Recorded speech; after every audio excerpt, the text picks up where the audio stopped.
Graham stains ஆஸ்திரேலியாவில் இருந்து இந்தியாவிற்கு வந்து தொழுநோயாளிகள் மத்தியிலே ஊழியம் செய்தார்.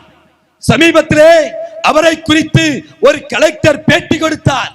கிரகாம் ஸ்டெயின்ஸ் தொழுநோயாளிகளுக்கு ஒரு கடைக்கு சென்று பழைய டயர்களை வாங்கிக் கொண்டு தன்னுடைய கரங்களிலேயே செருப்பை தயாரிப்பாராம்.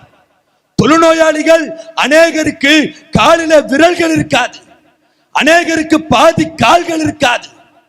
அவர்களுடைய அளவிற்கு தகுந்தாற் போல கிரகாம் ஸ்டெயின்ஸ் தன்னுடைய கரங்களிலேயே செருப்பை தயாரிப்பாராம்.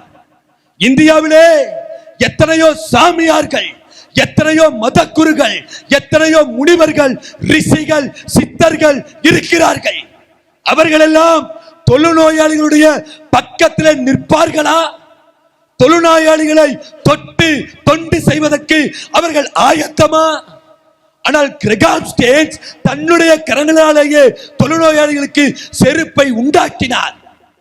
கிரகாம் ஸ்டெயின்ஸையும் அவருடைய 2 பிள்ளைகளையும் தான் ஜீப்ல வைத்து உயிரோடு தீ வைத்து கொளுத்தி எரித்தார்கள். கிறிஸ்தவம் இந்தியாவிற்கு செய்த சேவைகள் எண்ணற்றது, அளப்பரியது. கிறிஸ்தவ மிஷனரிகள் மாத்திரம் இந்தியாவிற்கு வரவில்லை என்றால் இந்தியா இன்றைக்கும் காட்டு மிராண்டிகளுடைய தேசமா இருந்திருக்கும்.